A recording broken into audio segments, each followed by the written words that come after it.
ठीक है। सो आज का टॉपिक है हमारा subject verb agreement and I want you to write it down. We are not going to sit and look at the board. Alright, so present tense.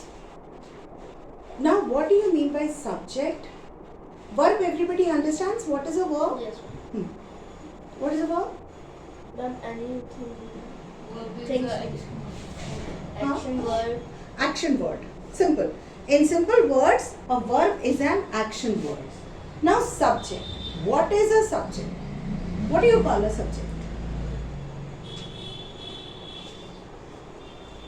Subject is a word on which the sentence is made. Okay. Any other way to define the subject? Shubhangi? Yes, ma'am. Astik? Any other way to define subject? जिसपे काम हो रहा है Wonderful. और जिसके लिए काम हो रहा है. Okay. So in other words हम कह सकते हैं subject is that which is doing the work or on which work is done. Yes. या तो वो काम कर रहा है या उस पर काम हो रहा है। अदर वर्ड्स, या तो एक्शन वो कर रहा है या उस पर एक्शन हो रहा है। अब सब्जेक्ट वर्ब अग्रीमेंट का क्या मतलब होता है? इसका ये मतलब नहीं होता है कि किसी लॉयर ने वो कॉन्ट्रैक्ट बनाया और फिर वो अग्रीमेंट बनाया, साइन वाइन किया, ऐसा कोई अग्रीमेंट नहीं होता है। यहाँ पे इसका मतलब सिंपल से ये होता है कि जो सब्जेक्ट है और जो वर्ब है वो आपस में ग्रामर के रूल को फॉलो कर रहे हैं। That is the main intention of having subject verb agreement. ठीक है, तो ग्रामर का रूल फॉलो होना चाहिए। ग्रामर का रूल क्या है हम उसे देखेंगे। अब सब्जेक्ट इन तमाम पार्ट्स ऑफ स्पीच में से कौन सा part of speech would be a subject? You know your parts of speech? What are they? Noun. Noun. Astik? Pronoun. Pronoun. Verb. Verb. Adjective. Adjective. Adverb. Adverb. Subject. Interjection. Interjection. Conjunction. Conjunction. Preposition. These are parts of speech. We must know this. ये हमारे parts of speech है। तो out of all these parts of speech, subject कौन हो सकता है? Noun and pronoun. Very good. या तो नाउन या प्रोनाउन, या तो वो एक्शन कर रहा होगा या उस पर एक्शन हो रहा होगा। तो नाउन या प्रोनाउन ही हमारा सब्जेक्ट होंगे। तो सब्जेक्ट यहाँ समझ गए, या तो नाउन होगा या प्रोनाउन होगा। Right now what is the first rule? और मैंने यहाँ प्रेजेंट टेंस क्यों लिखा? क्योंकि हर टेंस के अकॉर्डिंग ये रूल थोड़ा बहुत चेंज होता रहता है। और प्रेजेंट टेंस हमारे लिए सबसे बड़ी प्रॉब्लम होती है because that is where we make a lot of mistakes, right? So what are we going to do? We are going to take one subject and we are going to take one action word, that is verb. So let me take the first one. Subhash, speak. Speak. Now is that correct? Yes. It is correct. Sukrut, it is correct. Yes. Shubhangi, Yes. correct. Astik, correct. Everyone is correct. No, it is wrong. Why should it be speaks? The first rule is, if the subject is singular, then the verb will be singular. Example, Subhash. Now Subhash, how many Subhash are we talking about? One. Only one. एक ही सुभाष है।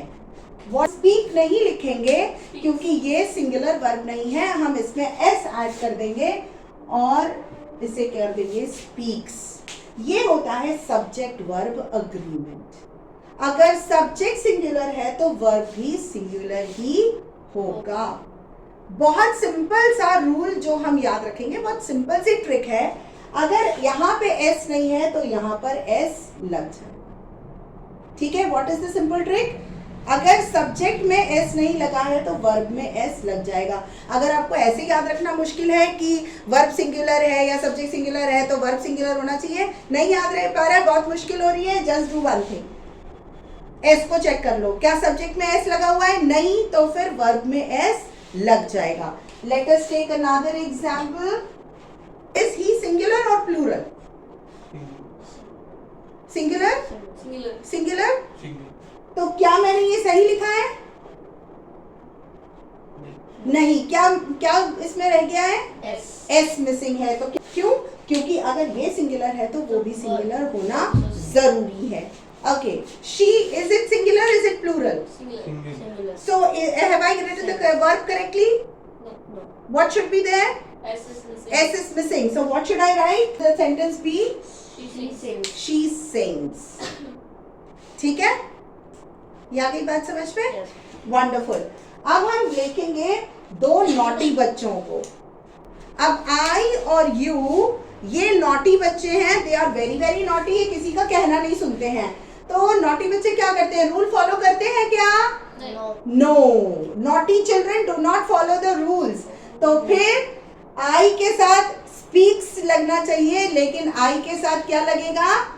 Speak. You के साथ speaks लगना चाहिए, लेकिन you के साथ क्या लगेगा? Speak. Because naughty children do not follow rules. Very good. इसलिए आई स्पीक और यू स्पीक. तो हमेशा याद रखेंगे naughty children will not follow rules. Therefore it will be I speak, you speak, and not I speaks or you speaks. और यही हम सबसे ज्यादा गलती करते हैं जब हम कोई भी रिटन पीस लिखते हैं. So are you ready for today's assignment? Yes, ma'am. Yes, ma'am. Very good. So